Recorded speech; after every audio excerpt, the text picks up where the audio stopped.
साथियों, अच्छे लोगों की मृत्यु जल्दी क्यों हो जाती है? आइए जानते हैं इसके प्रमुख कारण। मित्रों, यह एक सवाल है कि अच्छे लोग की मृत्यु जल्दी क्यों हो जाती है। अक्सर यह देखा जाता है कि अच्छे से और धर्म से चलने वाले लोगों की मृत्यु अक्सर जल्दी ही हो जाती है। शास्त्रों में तो बताया गया है कि कलयुग में लोगों की उम्र 30 साल ही रह जाएगी और कलयुग के अंत होते होते इंसान की औसतन उम्र 20 साल ही रह जाएगी। आपने यह भी सुना होगा कि भगवान अच्छे लोगों को जल्दी बुला लेते हैं। मित्रों, धर्म कोई सा भी क्यों ना हो, हर किसी को यहाँ यह बताया गया है कि जिसने इस धरती पर जन्म लिया है उसकी मृत्यु निश्चित है। और अगर बात सनातन धर्म की करें तो उसकी एक मान्यता के अनुसार बच्चे की जन्म की छठी रात ही ब्रह्मा जी उसकी किस्मत लिख देते हैं, जिसमें उसके आने वाले कल जैसे विवाह, पढ़ाई, नौकरी, यहाँ तक कि मृत्यु की तारीख तक शामिल होती है।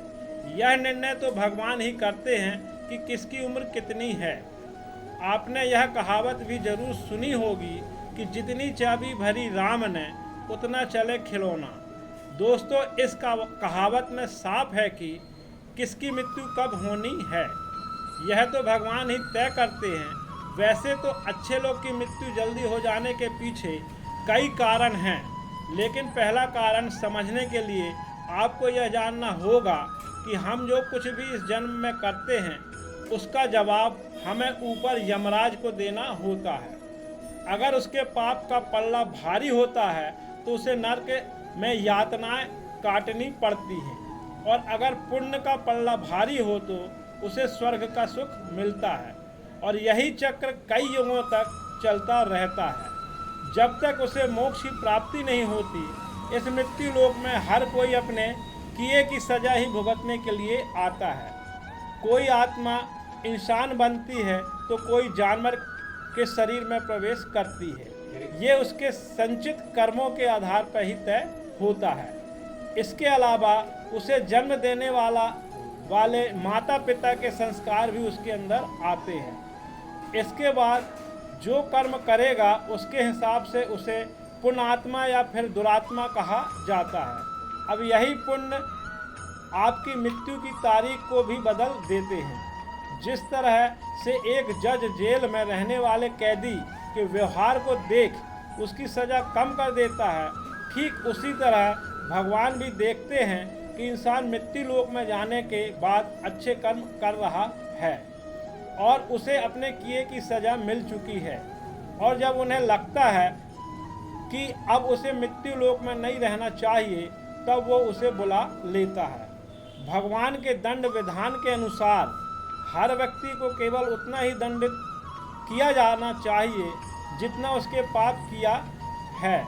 अब क्योंकि अच्छे लोग के पाप कर्म बुरे लोगों के पाप कर्मों की तुलना में अधिक हैं, इसलिए अच्छे लोग अपने पापों का फल जल्द ही भुगत लेते हैं। हिंदू धर्म में मान्यता है कि भगवान हर अच्छे आदमी को किसी न किसी उद्देश्य के साथ ही इस मृत्यु लोक में भेजते हैं, और भगवान का अपना अवतार उन्हीं उद्देश्यों में शामिल है। इसलिए जब वे उद्देश्य जल्दी पूरे हो जाते हैं तब भगवान उन्हें वापस बुला लेते हैं। अर्थात अच्छे लोगों की मृत्यु उनके अच्छे कर्मों पर ही निर्भर करती है। इसके अलावा आपको यह भी बता दूं कि जो लोग ये कहते हैं कि मरने के बाद इंसान खाली हाथ जाता है, उन्हें यह जान लेना चाहिए कि 3 चीज़ ऐसी हैं जो मरने के बाद भी उसके साथ जाती है। एक है संचित कर्म, दूसरा है स्मृति, और तीसरी है जागृति। इसलिए आप अब किसी से ये मत कहना कि आप खाली हाथ आए थे और खाली हाथ जाएंगे। क्या आपने कभी एकांत में यह सोचा है कि आपको यह मानव जीवन क्यों मिला है? तो दोस्तों, महाभारत में युधिष्ठिर महाराज के एक प्रश्न के उत्तर में भीष्म पितामह ने कहा था कि मनुष्य से बढ़कर कोई भी जीव नहीं है। आपको यह जानकर आश्चर्य होगा कि 84 लाख योनियों के बाद हमें मनुष्य जीवन मिलता है, और संसार के सभी प्राणियों में मनुष्य ही श्रेष्ठ है। इसकी वजह है मनुष्य में सत्य और असत्य का विवेक कराने वाली हमारी बुद्धि का होना।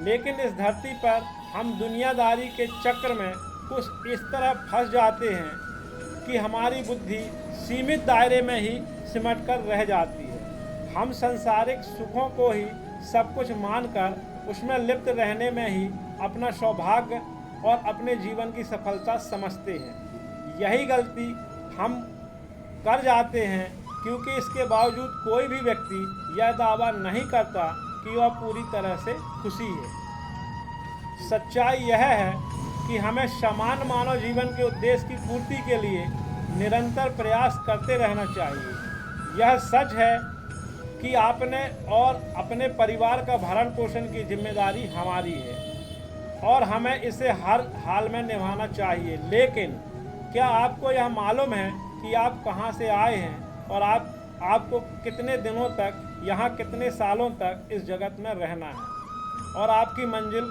क्या है? तो इन प्रश्नों के उत्तर में ज़्यादातर लोग यही कहते हैं कि पता नहीं, ऐसे लोग बड़े ही अजीब होते हैं। वो यात्रा तो कर रहे होते हैं पर यात्रा के संबंध में उन्हें कुछ जानकारी नहीं होती। उन्होंने मानव जीवन पाया है लेकिन उन्हें अपने जीवन का लक्ष्य मालूम नहीं होता। हमारे आपके जीवन का मतलब है एक उद्देश्य खोज लेना और अपने भीतर शांत रहना।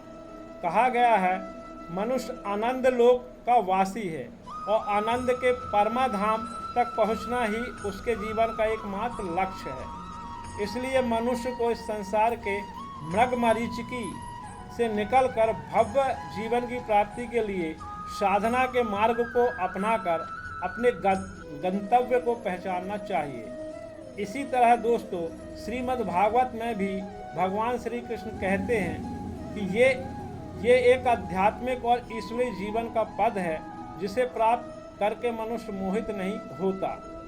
अगर कोई जीवन के अंतिम समय में भी इस तरह की स्थिति में हो तो वह भगवत धाम में प्रवेश कर जाता है।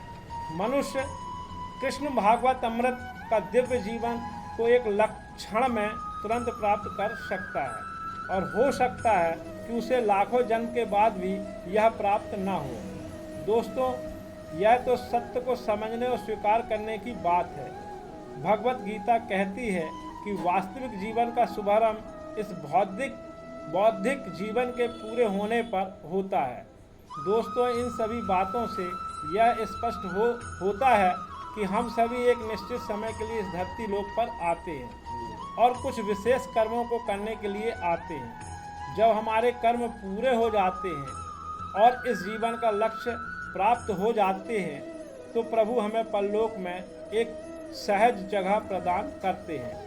भगवान कृष्ण और अन्य कहते हैं कि वास्तविक जीवन तब शुरू होता है जब यह भौतिक जीवन समाप्त हो जाता है। मित्रों, जो लोग सदाचारी होते हैं और जीवन में अच्छे कर्म किए होते हैं वे वास्तव में विशेष होते हैं। जब उनकी मृत्यु का समय निर्धारित हो तो दोस्तों उनको इस दुनिया को छोड़कर आगे की यात्रा रखनी होती है। ऐसी ही और वीडियो को देखने के लिए हमारे चैनल को सब्सक्राइब लाइक ज़रूर करें। हर हर महादेव।